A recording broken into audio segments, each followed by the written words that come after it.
학생들이 제일 바라는 것은 아마 공부를 좀 잘하고 싶은 마음이 있으리라 생각됩니다. 그리고 이 세상에 살면서 우리 모두 경제적인 여유를 조금 찾고 싶은 마음도 있을 것입니다. 우리 믿는 사람들이 동일하게 바라는 마음이 하나 있을 것입니다.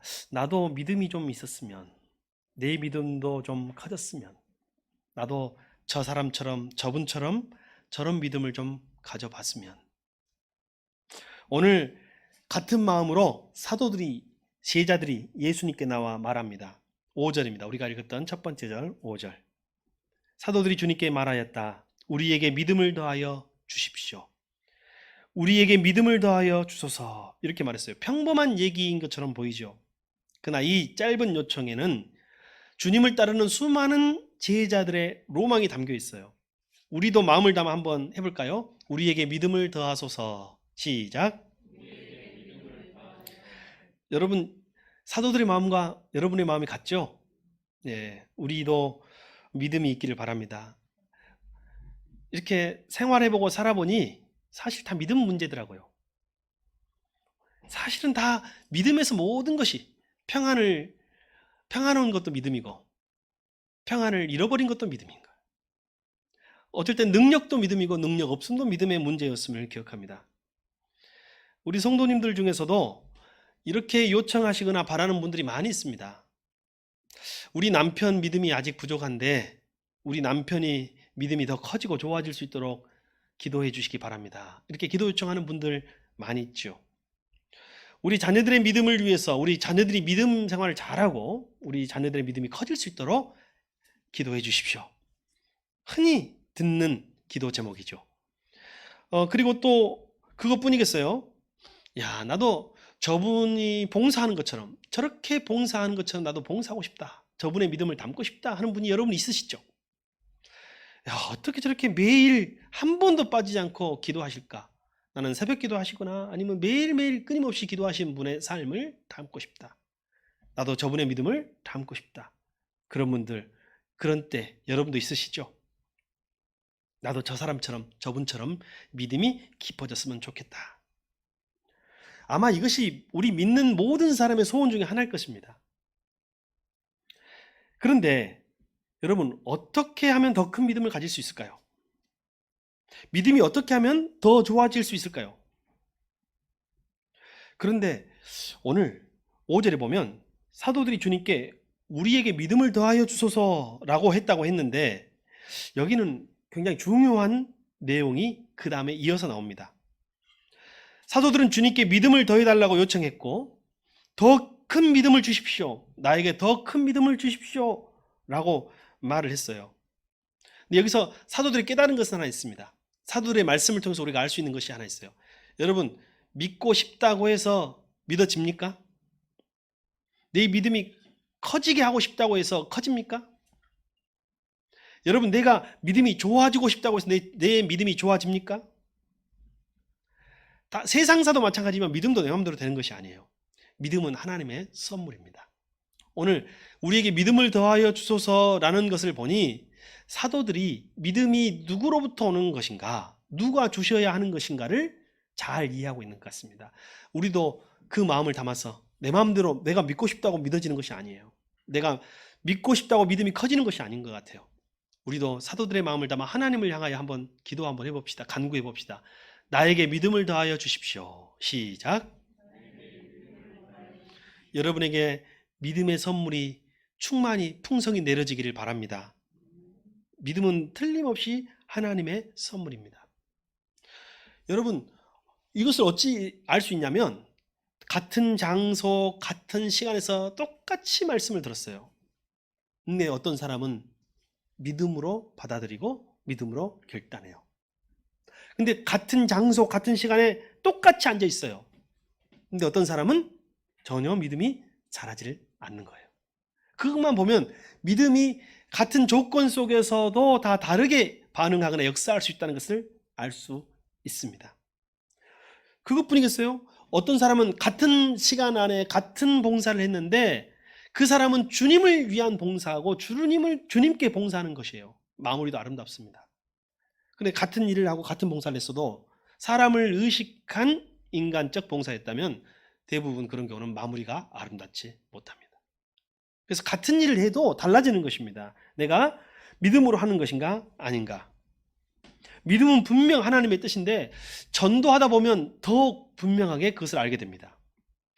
여러분, 전도가 마음대로 안 되죠. 막 전도하려고 했는데 안 돼요. 어떤 사람이 믿음이 막 생기는 게 아니에요. 내가 믿음을 심어줄 수 있는 게 아니에요. 믿음은 하나님이 주셔야 합니다. 그래서 아무리 믿을 것 같고 잘 믿을 것 같은 사람에게 내가 굉장히 노력을 쏟았어요. 근데 안 돼요. 그런 경우 있죠. 실망하거나 좌절하지 마십시오. 우리의 능력이 아닙니다. 반면에 저 사람은 안 돼라고 포기하지도 마십시오. 왜요? 내가 안 돼라고 했던 그 사람 속에 하나님이 주시는 선물, 믿음이 심어줄 수 있습니다. 가끔은 전혀 강팍해서 믿음을 거절하고 거부하고 굉장히 포악해 보이는 사람에게 그래도 순종하는 마음으로 한번 말해봤어요. 교회 가실래요? 예수님 믿어보실래요? 그런데 그 사람이 주저없이 기다렸다는 듯이 한번 가볼까요? 예, 할 때가 있을까요? 없을까요? 그 사람이 있습니다. 그런 경우는 어떤 경우일까요? 그 사람은 이미 그 전에 하나님께서 많은 사람의 섬김과 많은 사람의 중보기도가 쌓여서 그 사람의 이렇게 믿음이 쌓일 수 있도록 하나님이 만들어 놓은 거예요. 그래서 마지막 벽돌 한 장을 누가 딱 얹은 거예요? 교회 한번 가보실래요? 예수님 한번 믿어보실래요? 말했던 그 사람이 벽돌 한 장 얹은 거예요. 이미 그 사람에게 하나님의 선물인 믿음이 주어지고 있었고 쌓이고 있었던 것입니다. 여러분, 하나님 여러분에게 믿음의 선물을 풍성히 주시기를 바랍니다. 그러니 여러분, 교만해서 내가 했다고 생각해도 안 됩니다. 내가 한다고 생각해도 안 됩니다. 우리 자식의 자녀들의 믿음을 내가 마음대로 할 수 있나요? 전혀. 기도할 뿐입니다. 하나님께서 해주시기를 우리는 간절히 바랍니다. 또 하나님께서 그 일을 이루실 줄도 믿습니다. 예. 내가 하는 것이 아니에요. 그렇다고 해서 포기해서도 안 돼요. 포기도 교만이에요. 포기도 자만이에요. 왜? 해도 안 되더라. 내가 한다고 생각하니까 포기하게 되는 것입니다. 하나님이 하시면 여러분 고치지 못할 사람이 없을 줄 믿습니다. 자, 제자들도 이 사실을 잘 알고 있었던 것 같습니다. 그래서 우리 주님에게 믿음을 더하여 주십시오라고 요청했습니다. 아주 적절한 요청인 것 같습니다. 그런데 우리 주님의 반응이 조금 흥미롭습니다. 우리 주님의 반응을 한번 살펴봅시다. 6절입니다. 시작. 주님께서 말씀하셨다. 너희에게 겨자씨 한 알만한 믿음이라도 있으면 이 뽕나무더러 뽑혀서 바다에 심기어라 하면 그대로 될 것이다. 뭔가 조금 흥미로워요, 진짜. 왜요? 제자들은 믿음을 더하여 주소서라고 했어요. 믿음을 더하여 주소서라는 말은 우리 성경에는 한 알에 오늘 겨자씨 한 알만한 믿음이라도라고 말하고 있잖아요. 겨자씨 한 알만한 믿음. 이것이 뭐냐면 제자들은 큰 믿음을 주소서, 믿음을 더하여 주소서, 큰 믿음을 주소서라고 요청을 했는데 예수님은 믿음에 대하여 또 믿음의 크기에 대하여 말씀하시지 않고 가장 작은 겨자씨 비유로 대답을 해주세요. 동문서답 하시는 것 같아요. 큰 믿음을 주세요 했더니 겨자씨의 믿음 딱 이렇게 하는 거예요. 그러면 겨자씨의 믿음이 무슨 뜻일까요? 여러분, 하나님의 나라는 겨자씨와 같다는 예수님의 설명과 비유를 여러분 잘 아시리라 생각합니다. 제자들의 관심은 믿음이 얼마나 크냐에 있었어요. 제자들의 믿음은 크고 작은 믿음이냐에 관심이 있었어요. 그러나 예수님의 관심은 거기에 없었어요. 예수님의 관심은 생명이 있는 믿음이냐 생명이 없는 믿음이냐에 관심이 있었어요. 우리 인간의 믿음은 적어도 제자들은 그리고 적어도 우리들은 항상 큰 믿음이 있으면 큰 일을 할 것이라는 생각을 했지만 큰 믿음이 있다고 큰 일을 하는 것이 아니라고 주님 말해요. 그게 큰 믿음이 아니라는 거예요. 우리의 믿음, 우리의 기준은 크고 작음. 믿음에 크게 있다면 예수님의 기준은 생명의 유무, 생명의 있고 없고에 있었음을 우리는 오늘 분명히 기억해야 합니다. 겨자씨는 씨 중에 가장 작은 씨입니다. 큰 믿음을 요구하는 그들에게 가장 작은 씨를 보여주면서 크게 연연하지 말고, 겨자씨는 커요, 작아요? 작지만 살아있어요, 죽어있어요? 살아있다면, 살아있는 씨라면 싹이 나고 자라나서 새들이 깃들 만큼 큰 나무처럼 자라게 될 것이다, 이렇게 말씀하고 있는 것입니다. 그러니 생명력을 갖고 있는 믿음은 결국 어떻게 됩니까? 오늘 6절에 말씀하듯이 이 뽕나무대로 뽑혀서 바다에 심기라면 그대로 될 것이라는 거예요. 여러분 혹시 큰 믿음이 있다고 자부는 못해도 여러분에게 겨자씨의 믿음은 있으신가요? 생명력 있는 믿음은 있으신가요? 바로 주님이 오늘 그 말씀, 그것에 초점을 잡으라고 하는 것입니다. 저와 여러분의 관심이 크고 작은 믿음이 아니라 생명이 있고 없고 하는 생명이 있는 믿음이기를 바랍니다. 자, 오늘 여기서 우리는 믿음이라는 질문에 예수님이 또 다른 이야기, 큰 믿음을 주세요라고 했는데 겨자씨 이야기를 하셨다 그랬잖아요. 전혀 다른, 상황이 다르고 동문서답하는 것처럼 보였지만 또 하나의 흥미로움이 있어요. 예수님이 큰 믿음을 주라고 하는 제자들에게 종 이야기를 하나 들려주십니다. 종의 이야기. 믿음 이야기가 안 나와요. 그럼 우리는 믿음하고 연결시킬 수는 있어야 되겠죠. 자, 뭔가 어색해 보이지만 우리는 한번 단서를 찾아봅시다. 자, 17장 7절에서 9절을 같이 한번 읽어볼까요? 너희 가운데서 누구에게 밭을 갈거나 양을 치는 종이 있다고 하자. 그 종이 들에서 돌아올 때에 어서 와서 식탁에 앉아라 하고 그에게 말할 사람이 어디에 있느냐? 오히려 그에게 말하기를 너는 내가 먹을 것을 준비하여라. 내가 먹고 마시는 동안에 너는 허리를 동이고 시중을 들으라. 그런 다음에야 먹고 마셔라 하지 않겠느냐? 그 종이 명령한 대로 하였다고 해서 주인이 그에게 고마워하겠느냐? 여러분 오늘 여기서 저걸 보면서 야, 저 종 진짜 고생 많네. 저 주인은 참 무자비하네. 이렇게 생각하면 절대 안 됩니다. 이게 신분사회, 현대 말고요. 현대 말고 고대 신분사회에서 주인에게는 당연한 것이고 종에게도 당연한 이야기예요. 여기서 시작을 해야지 오늘 현대적 관점에서 야, 고생하고 왔는데 그래도 종에게 또 일 시키네 라고 생각하면 돼요, 안 돼요? 안 됩니다. 그건 비유의 본질을 잘못 이해한 것입니다. 자, 사도들은 예수님에게 믿음을 더해달라고 요청했습니다. 그런데 예수님은 사도들에게 겨자씨 하나일 만한 믿음, 겨자씨 같은 믿음, 생명력 있는 믿음에 대하여 말씀하십니다. 너에게 큰 믿음이 아니라 생명력 있는 믿음이 필요하다. 그리고 오늘 믿음이란 단어는 하나도 나타나지도 않고 있는 오늘 종에 대한 이야기를 하십니다. 왜 종에 대하여 말씀하실까요? 그리고 이 종은 10절에 이와 같이 하라고 하십니다. 10절이 굉장히 우리 의미 있게 와닿을 것 같습니다. 다음 절을 보여주십시오. 이와 같이 너희도 명령을 받은 대로 다 하고 나서 우리는 쓸모없는 종입니다. 우리는 마땅히 해야 할 일을 하였을 뿐입니다. 하여라. 그래서 이 비유의 이야기를 무자비한 종 또는 쓸모없는 종 이야기라고 하는 거예요. 여기 뭐 겨자씨 이야기도 나오고 종의 이야기가 나옵니다. 우리가 읽은 이 오늘 본문의 하반절에 보면 중요한 단어가 종이라는 단어입니다. 종에 대해서 알아야 돼요. 그리고 쓸모없는 종에 대해서 이해해야 합니다. 이 종이 스스로를 가리켜서 뭐라고 말했어요? 쓸모없는 종입니다. 그리고 종은 누구의 명령에 순종해야 돼요? 주인의 명령에 순종해야 합니다. 그래서 명령이라는 단어가 중요해요. 다시 말하면 믿음에 대해서 나오는 것이 아니라 종에 대하여 그리고 명령에 대하여 무익한 종, 쓸모없는 종에 대하여 나오는 것이죠. 다시 말하면 믿음으로 시작했던 이야기가 마지막 무슨 이야기로 끝나고 있어요? 오늘 종의 이야기로 끝나고 있어요. 그래서 읽어보면 아무 관계없는 이야기를 예수님이 하신 것처럼 착각할 수도 있어요. 그러나 예수님 반드시 오늘 믿음에 대하여 말하고 있어요. 믿음에 대해서 이해하려면 겨자씨에 대하여 알아야 되고 종에 대하여 알아야 된다는 뜻이 되겠습니다. 자, 우리가 오늘 본문은 17장 5절부터 읽었었는데요. 오늘 본문 전체를 이해하려면 그 앞부분을 이해할 필요가 있습니다. 자, 성경을 한번 보여주십시오. 1절부터 4절 내용인데요. 우리 형제님들이 1절 그리고 자매님들이 2절에서 4절까지 교독을 한번 읽어주시면 감사하겠습니다. 우리 형제님들부터 시작.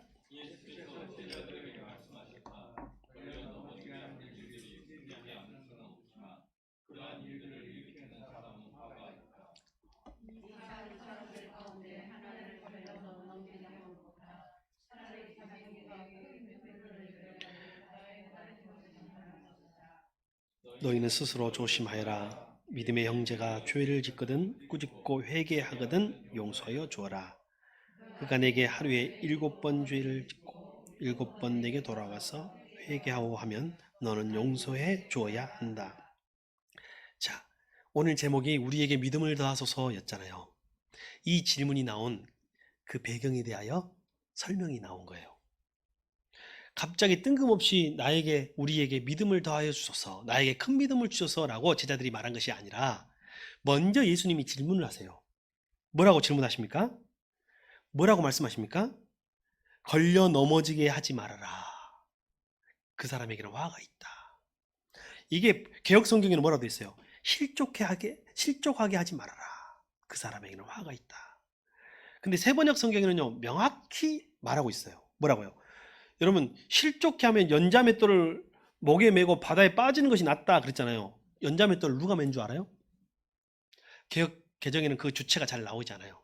문장의 주어가 주체가 잘 나오지 않아요. 그래서 그러나 오늘 세번역 성경을 보니까 실족하게 하면, 넘어지게 하면 연자맷돌, 차라리 자기 목에 연자맷돌을 메고 바다에 빠지는 것이 낫다라는 거예요. 그 말이 무슨 말이에요? 실족하게 하거나 걸려 넘어지게 하면 그만큼 벌을 받는데, 그 벌보다, 연자맷돌을 메고 바다에 빠지는 벌보다 더 큰 벌을 하나님께 받을 것이다 라는 굉장히 무서운 말씀이에요. 그러니까 연자맷돌을 실족하게 하는 내가 메는 거예요, 실족한 그 사람이 메는 거예요? 네, 그러니까 더 조심해야 되겠네요. 더 실족하면 안 돼. 지금까지는 그래서 실족하게 했을까, 우리가? 저 사람이 메니까 우리가 메는 것입니다. 자, 먼저 이 말씀을 하시는 거예요. 실족하게 하지 말아라. 아무리 작은 사람이라도, 아무리 어린 사람이라도, 아무리 낮은 사람이라도, 아무리 소자라도 실족하게 하지 말아라. 넘어지게 하지 말아라. 이게 얼마나 무서운 일인지 몰라요. 근데 여러분, 이 말이 쉬워요, 어려워요? 하루라도 남에게 상처 안 주고 살 수 있어요, 없어요? 우리가 그런 존재가 아니잖아요. 일을 하다 보면, 공적으로 일을 하다 보면, 여러분, 부모님들 자식 키우다 보면 자식 잘 키우려고 하다 보니까 자식에게 상처 준 적 있어요, 없어요? 안 줄 데가 없지. 우리 자식들도 부모님한테 효도해야 되는 줄 알지만 하다 보면 매일 쌓이는 게 불효라는 것을 자식으로 느낄 것입니다. 이 말씀이 얼마나 자신은 어려운 말씀인지 모르겠어요. 근다고 해서 같이 믿음 생활하는 같은 형제, 자매, 공동체 안에서, 같은 가족 안에서도 실족해 하는 일이 없을 수는 없어요. 그러나 이만큼 두려운 것이라는 것 또한 깨달아야 돼. 내가 내 목에 연자맷돌을 매야 하는 거예요. 영광에 가면 그 순교자들이 나왔던 두 교회가 있습니다. 지금 하나는 합동측 교회가 되었고 하나는 통합측 교회가 되었는데, 그 한 교회, 바닷가 근처에 있는 한 교회에 보면 돌덩이들이 이렇게 줄이 매달려 가지고 있어요. 염산교회인가 되는 것 같은데, 그 교회가. 근데 그 교회는 순교자들이 제일 많은 교회예요. 그때 당시에 6.25 때 연자맷돌, 이 돌덩이를 다 목에 목걸이로 메고 바다에 스스로 들어가도록 총구를 든 공산당들이 순교를 시켰던 곳입니다. 그 맷돌을 한번 메어봤던, 그 돌덩이를 메어봤던 기억이 납니다. 또 하나 예수님의 질문이 뭐냐면 용서에 관한 것입니다. 용서에 관한 것. 용서해라. 근데 여러분, 이미 수요기도회를 통해서 여러 번 말씀을 드렸는데, 당시의 유대인들은 하나님은 똑같은 죄를 몇 번까지 용서하신다고 생각했냐면 3번까지 용서하신다고 생각했어요. 그래서 우리도 하나님처럼 3번까지 용서해야 된다라고 아주 훌륭한 랍비들이 말을 했습니다. 보통 사람들은 똑같은 죄를 3번까지 용서해요, 안 해요? 못했어요. 화나니까. 그래서 이에는 이, 눈에는 눈이라는 법도 만들어진 것입니다. 그러나 예수님은 7번씩 70번이라도 7번이라도 라도 말을 했지만, 오늘은 뭐라고 하냐면 똑같은 죄를 하루에 7번 짓더라도 와서 미안하다고 하고 회개하면 용서해 줘야 된다는 거예요, 용서해 주지 말아야 된다는 거예요? 우리는 많이 들었지만 이 말이 아무것도 아닌 것 같지만 당시 유대인들한테는 이게 기가 찰 노릇인 거예요. 최고 많이 해도, 하나님도 몇 번까지? 3번까지밖에 안 하신대. 우리 보고 하루에도 똑같은 죄를 7번까지 용서하라는 것은 당시의 일반인들로서는 받아들일 수 없는 희생을 말하는 거예요. 그런데 예수님이 오늘 그들에게 걸려 넘어지지 않도록, 실족하지 않도록 해라. 그리고 또 하나는 용서하되 하루에 7번이라도 같은 죄를 용서하여라. 이 말을 하니까 하겠다는 거예요, 못 하겠다는 거예요? 하겠다는 거예요, 못 하겠다는 거예요? 못 하겠다는 거예요. 제가 한번, 여러분도 목사가 하자고 하지만 가끔 어렵다고 생각하는 경우 있어요, 없어요? 예를 들어볼게요. 개인적으로 인신공격하는 게, 새벽에 제일 약할 것 같은 사람을 제가 한 사람을 찾아가지고 새벽 기도 하자고 한번 이야기해 보겠습니다. 우리 찬진이, 우리 아들이니까 편하니까, 찬진아, 내일부터 365일 나랑 새벽 기도 하자. 이렇게 하지 말고 이렇게라도 해야지. 어려운 일이죠. 특히 청소년들이나 아마 밤을 지새는 분들에게는 되게 어려운 일일 것입니다. 너 깨우면 하겠지만, 근다고 해서 쉬운 일 아니에요. 결단하기가 쉽지가 않아요. 그러니까 제자들이, 저 말씀 후에 제자들이 하는 거예요. 우리가 믿음이 없나 봅니다. 우리의 믿음을 더하여 주소서라고 말하는 거예요. 그러니까 1절부터 4절의 내용이 없으면 믿음을 더하소서라는 말 자체에 이해가 안 되는 거예요. 왜 믿음을 더하소서 한지 알겠죠? 용서하라고요? 나 믿음이 없나 봐요. 더 큰 믿음을 주세요. 실족하지 않게 하라고요? 걸려 넘어지지 않게 하라고요? 내가 믿음이 부족한 것 같아요. 더 큰 믿음을 주세요. 라고 말을 해요. 근데 주님은 그들에게 하는 말씀이 있어요. 더 큰 믿음을 주면 될 텐데, 주님은 뭐라고 말씀하셨어요? 겨자씨의 이야기로. 큰 믿음이 중요한 게 아니야. 내가 큰 믿음이 없어서 못하는 게 아니야. 생명력 있는 믿음이 필요해. 라고 대답한 거예요. 종의 자세가 필요해. 라고 말을 했다고 할 수 있습니다.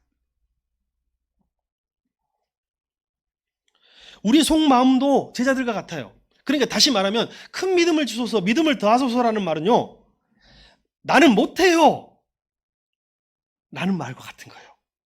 그리고 맞는 말처럼 보이지만, 나는 못한데 내가 못하는 이유는 누가 믿음을 안 줘서예요. 하나님이 믿음을 안 줘서요라고 하면서 은근슬쩍 누구 탓을 하고 있는 것처럼 보여요? 하나님 탓을 하고 있는 것처럼 보이는 거예요. 책임 전가. 나는 용서 못해요. 나 그런 믿음이 없어요. 이것은 하나님 나에게 아직 용서할 수 있는 마음을 안 주신 것 같아요. 믿음을 안 주신 것 같아요. 라고 책임 전가를 하고 있는 것처럼 보여요. 그때 예수님이 하신 말씀이, 하나님 탓하지 마라. 믿음 없다 하지 마라. 믿음 탓하지 마라. 믿음 적다 하지 마라. 아무리 작은 씨라도 생명력 있는 겨자씨는 큰 나무가 될 수 있다. 너에게 생명력 있는 믿음이 있느냐 없느냐가 중요하다 말씀하시는 거예요. 우리도 이와 같을 때가 많아요. 우리도 신앙생활하면 이와 같을 때가 많습니다. 여러분, 말씀을 듣거나 성경을 읽거나 누군가에게 권면을 받을 때 이웃을 사랑하라고요? 할 때 있죠. 내가 저 사람까지 사랑해야 하나요? 원수를 내 몸과 같이 사랑하라고요? 이렇게 반문될 때 있죠. 그 정도까지 해야 됩니까? 오늘 제자들이 이 마음인 거예요. 마음을 바치라고요? 몸을 바치라고요? 11조까지 다 드리라고요? 여러분, 이렇게 질문한 적 없으신가요? 항상 기뻐하라고요? 쉬지 말고 기도하라고요? 바로 이 마음으로 제자들이 물어본 거예요. 주일을 지킨데, 아니 주일 성수하라고요? 이 모든 것을, 성경에 있는 걸 다 지켜야 됩니까? 이럴 때 있죠. 그 정도까지 다 지키려면 지금 제 믿음으로는 부족합니다. 불가능합니다. 제 믿음이 너무 작거든요.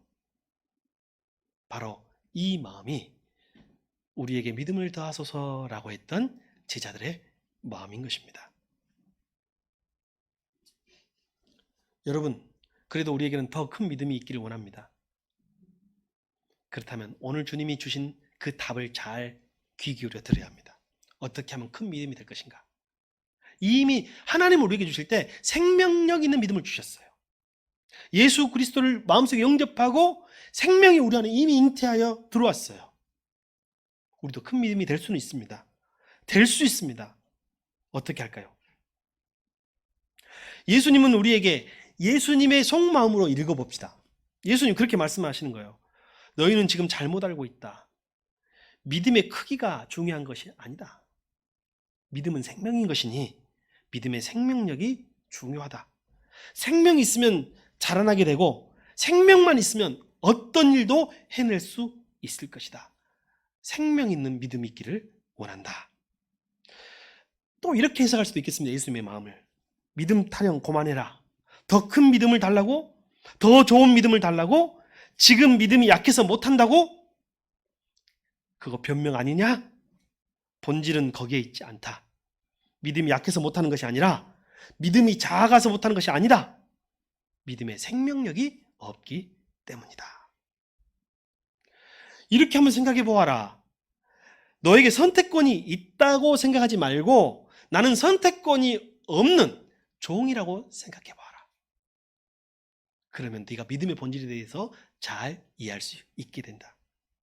너희 스스로를 종이라고 생각하고 그리고 하나님의 명령이 그 종에게 나에게 주어졌다고 생각해 보면 종이 주인의 명령을 따르는 것은 당연한 일이 아니겠느냐. 밭에서 일하고 와서 일하는 것도 당연할 뿐더러 안에 들어와서도 당연히 종의 본분을 다 하는 것이 당연하듯이 우리의 믿음도 그와 같다. 그리고 나서 하는 말이 저는 무익한 종입니다. 저는 제가 할 일을 다 했을 뿐입니다. 라고 말을 해야 하지 않겠느냐. 믿음에 대해서 말할 때는 이 종의 의식을 빼놓고는 믿음을 절대 이야기할 수 없어요. 왜요? 왜 그렇습니까? 바로 그것은 나에게 선택권이 있다고 생각하는 순간 믿음에 있어서는 큰 믿음, 작은 믿음 따지게 돼 있거든요. 여러분, 우리가 생명력 믿음을 가진 우리가 믿음에 있어서 선택권이 주인한테 있는 것이지 종한테는 없는 거예요. 여러분 잘 아시죠? 그 탕자의 비유 아시죠? 탕자의 비유. 탕자가 돌아와서 회개하고 돌아왔을 때 아버지에게 뭐라고 말합니까? 나를 많은 종 중에 하나로 여겨 주십시오. 품꾼의 하나로 여겨 주십시오라고 말하죠. 그러나 주님은 아버지는 뭐라고 돼요? 그를 종으로 대했습니까? 아들로 대했습니까? 아들로. 이게 믿음이에요. 우리는 주님 앞에서 종으로 대해 주십시오. 나를 품꾼의 하나로 여겨 주십시오라는 종의식이 있어야 돼요, 성도들이. 근데 오늘날 현대 그리스도인들은요, 그냥 아들, 딸로만 존재하는 거예요. 원래 우리가 종이었다는 것을 잊어버렸어요. 그래서 우리는 당연히 오늘 이 시간 깨달아야 할 것이 저는 무익한 종입니다. 해야 할 일을 했을 뿐입니다. 자, 우리 오늘 하나님 앞에 좀 하나님 듣고 싶은 이야기, 당연한 이야기 한번 해봅시다. 해드립시다. 오래 못했죠. 시작. 저는 무익한 종입니다. 제가 할 일을 했을 뿐입니다. 연결해서 한번 해볼까요? 저는 무익한 종입니다. 제가 해야 할 일을 했을 뿐입니다. 이렇게 되면 이 마음을 가지면 이 마음이 큰 믿음이에요. 제자들은 믿음을 더해달라는 핑계를 대었습니다. 그것은 주님의 명령에 순종할 수 없다는 반복된 그런 왜곡된 표현이었습니다. 그 제자들에게 주님이 말씀하신 것입니다. 믿음 없다, 믿음 작다 핑계하지 말고 도망가려고 하지 말아라. 내 명령으로부터 도망가려고 하지 말고 너에게 선택권이 있는 것처럼 생각하지 말아라. 능력의 문제로 치부하고 내 명령을 회피하려고 하지 말아라. 내가 너에게 용서하노니, 내가 너에게 명령하노니 다른 사람을 용서하도록 해라. 내가 너에게 명령하노니 다른 사람을 실족하지 않도록 하여라. 여러분, 믿음이 없어서 못하는 것이 아니라 우리에게 종의 의식이 없어서 못하는 것입니다. 순종이 없어서 못하는 것입니다. 주님께서 바로 이 말씀을 제자들에게 하시는 것입니다. 너희는 나에게 믿음을 더 달라고 요구한다. 믿음을 더 주면 내가 이것도 할 수 있고 저것도 할 수 있다고 말하는 것 같구나. 그러나 그것은 허상이다. 도리어 나는 너희에게 요구하노니 나의 말에 순종하도록 하여라. 내 명령에 순복하고 무익한 종의 의식을 가지고 명령에 순종해라. 여러분, 믿음은 무엇이냐면요, 순종입니다. 믿음은 순종이에요. 여러분, 우리는 믿음을요 추상적으로 생각하고 관념적으로 생각해요. 그래서 믿음이 머릿속에 어디 들어있나요? 믿음이 우리 가슴 속에 양심 속에 어디 들어있나요? 그래서 믿음이 있고 없고 하는 건가요? 예수님은 한 번도 관념적으로 추상적으로 믿음을 말씀하시지 않으시고요. 예수님의 믿음은 항상 구체적이에요. 순종하면 믿음이에요. 불순종하면 믿음 없습니다. 근데 우리는 우리 마음속에 어딘가에 막 믿음이라는 요소가 있다고 생각할지 모르겠어요. 그러나 예수님은 항상 실천과 삶이 믿음이라고 말하고 있습니다. 오늘 한국교회는 믿음과 행위를 분리했어요. 그래서 믿음이 좋다고 착각하고 믿음이 좋다고 생각하고 믿음이 크다고 생각하는 사람들의 행위가 덜 따라요. 왜요? 믿음은 자기 안에 있다고 생각하나 봐요. 자기의 행위가 믿음이라는 생각을 못하고 있는 것 같아요. 오늘도 어제 무슨 3일 개천절 집회 있다고 했죠? 그래도 아직도 정신 차리지 못한 많은 그리스도인들이 신앙과 믿음을, 교회를 정초에 연결시키고 있어요. 그것이 그들의 믿음이라고 생각하는지 모르겠습니다. 자, 오늘 주님은 말씀하십니다. 종의 의식을 가져라. 무익한 종의 마음으로 주님의 명령에 순종하라 말씀하고 있는 것입니다. 여러분, 오늘 우리는 이 말씀 속에서 비밀을 찾아낼 수 있기를 바랍니다. 제자들은 예수님께 우리에게 믿음을 더하여 달라고 요청했습니다. 그런데 예수님은 결국 종의 의식을 가진 순종을 말씀하셨습니다. 이게 예수님의 결론이에요. 이것이 예수님의 답이에요. 우리에게 필요한 것은 종의 의식을 가진 순종이에요. 종의 의식을 가진 순종을 하면 우리의 믿음이 커진다는 것입니다. 큰 믿음을 하나님 주신 것이 아니라 이제 생명력 있는 믿음을 주님 우리에게 주셨으니 우리에게 종의 의식을 가진 순종이 따라가면 우리의 믿음이 커질 것입니다. 바로 그 사람에게는, 그런 순종이 있는 사람에게는 뽕나무가 바다에 심기라고 하면 심기는 역사가 일어난다고 하는 것입니다. 이제 따져보니 우리에게는 믿음이 부족한 것이 아니라 순종이 부족했던 것이었습니다. 주님께서 오늘 이 말씀을 통해 우리에게 분명히 알려주고 계십니다. 믿음은 말씀을 순종함으로, 종의 정신을 가지고 하나님의 명령에 복종함으로 성장한다는 것입니다. 행동으로 옮길 때, 순종으로 이어질 때 우리의 믿음은 자라납니다. 믿음은 그렇게 자라는 거예요. 하나님이 적선하듯이 믿음을 던져주는 것이 아닙니다. 믿음은 행위를 통해, 순종을 통해 드러나는 것입니다.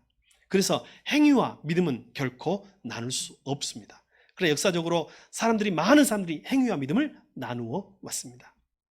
사랑하는 성도 여러분, 사랑하는 새순가족 여러분 더 큰 믿음이 필요하십니까? 더 큰 믿음을 얻기 원하신다면 우리는 주님의 말씀에 순종합시다. 여러분 믿음이 자라나기를 원하십니까? 그럼 먼저 말씀 앞으로 나아갑시다. 그리고 말씀을 붙잡고 말씀에 순종합시다. 무익한 종의 마음으로 명령하신 대로 하겠습니다 라는 그런 마음으로 주님의 명령을 수행하는 것입니다. 주님이 용서하라고 하시니 한꺼번에 어찌 다 용서가 안 된다면 한 사람 한 사람씩, 한 가지씩 따라서 용서합시다. 실족하지 않게 하라고 하셨으니 한 사람이라도 우리가 실족하지 않도록 노력합시다. 사랑하라는 말씀을 하셨습니다. 그래서 한 사람이라도 모두를 한꺼번에 사랑할 수 있는 능력이 우리에게 없다면 실천하고 순종해 보는 것입니다. 우리의 가족이라도, 우리 옆에 있는 형제, 자매라도. 바로 이것이 우리 믿음이 성장하는 길입니다. 큰 믿음은 순종을 통해 이루어집니다.